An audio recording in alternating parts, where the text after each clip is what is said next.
Assalamualaikum warahmatullahi wabarakatuh. Perkenalkan, saya Yulda Renayu dengan NIM 24030174126 dari Pendidikan Matematika kelas E. Di sini saya akan menjelaskan pembuktian teorema 4.6 dan juga teorema 5.1. Oke, yang pertama kita akan membuktikan teorema 4.6 yang berbunyi setiap sudut mempunyai tepat satu garis bagi.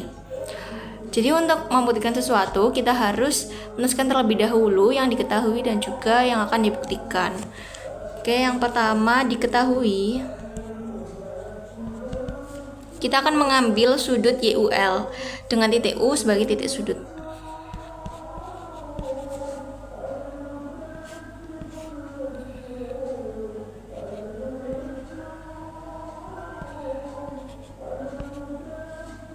Lalu dibuktikan.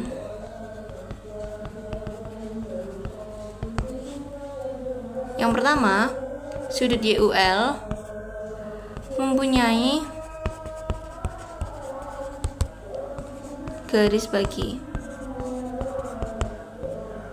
Yang kedua, kita akan membuktikan bahwa garis bagi tersebut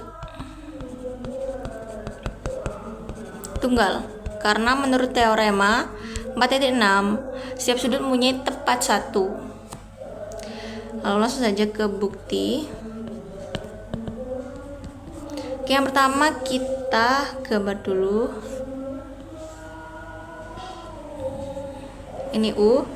Kita pilih titik Y dan titik L dari sudut YUL sedemikian sehingga nanti YU sama dengan LU. Maka ini di sini, ini di sini. YU sama dengan LU.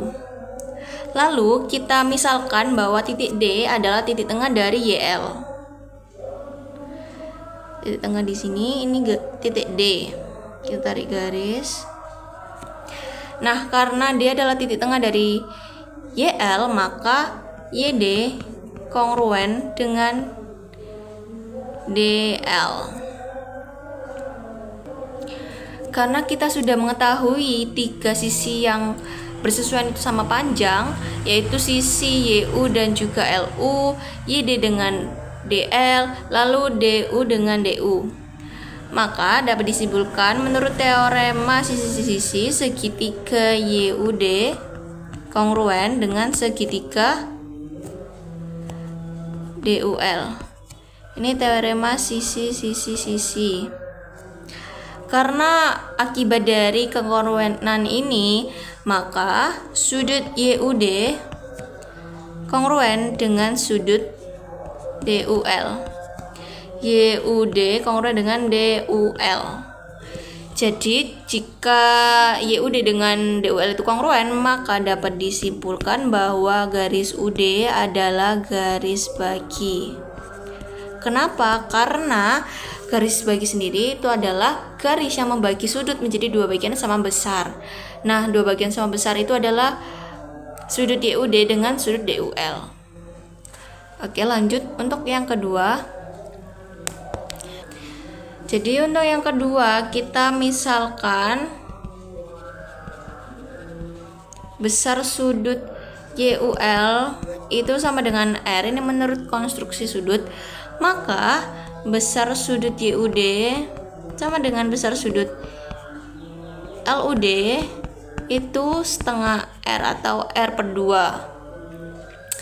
Jika LU adalah sisi bidang setengah, berdasarkan postulat konstruksi sudut, maka terdapat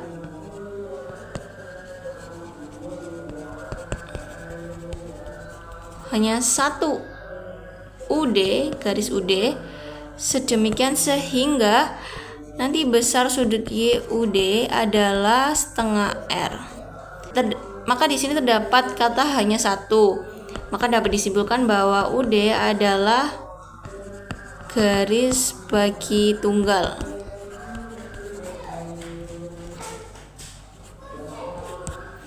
Maka teorema 4.6 dengan ini terbukti.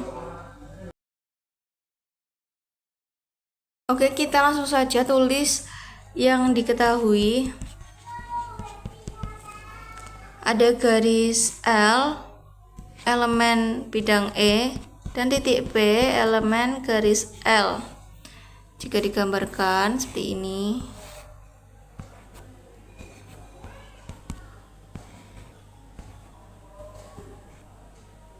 Titik P garis L.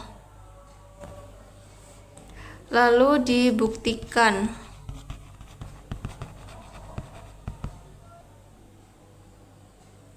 Garis PY tegak lurus dengan L di titik P.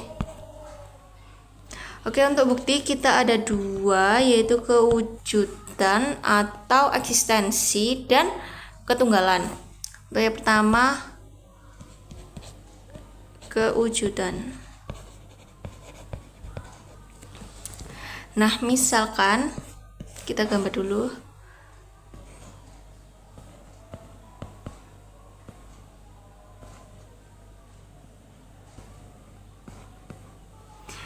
Misalkan H adalah bidang setengah yang ditentukan oleh garis L. Maka kita harus pertama-tama kita harus buat titik X di L sebarang ya, di sini boleh. Nah, ini buat. Lalu kita akan memilih titik Y sehingga PY itu di H dan besar sudut YPX adalah 90. Jadi misalkan di sini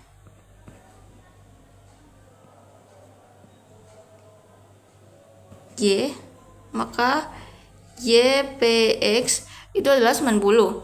Maka sudut YPX itu adalah siku-siku.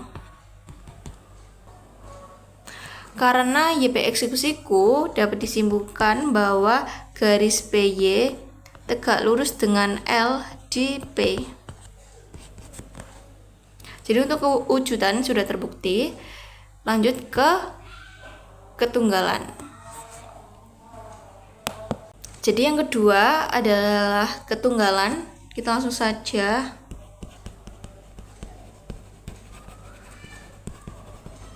digambar dulu.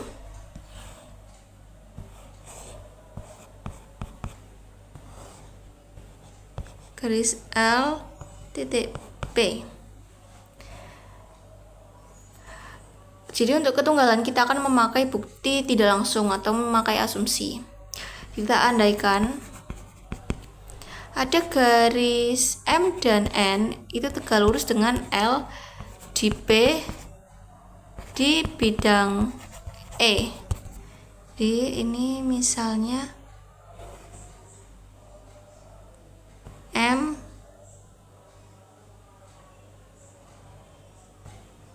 dan ini N, ketemunya di P. Lalu titik Z itu elemen dari M dan titik Y itu elemen dari N. Kita pilih titik itu semuanya di atas di H. Nah, di Z itu M, sini ini Z, ini Y. Karena dia tegak lurus terhadap L, maka sudut ZP X-nya di sini. Lupa, harusnya X-nya dari tadi di sini. ZPX dan sudut YPX itu siku-siku. Karena dari definisi tegak lurus yang besar sudut ZPX dan besar sudut YPX itu sama-sama 90. Karena keduanya sama, maka sinar PX dan maksudnya sinar PZ dan sinar PY adalah sinar yang sama. Alasannya karena konstruksi sudut.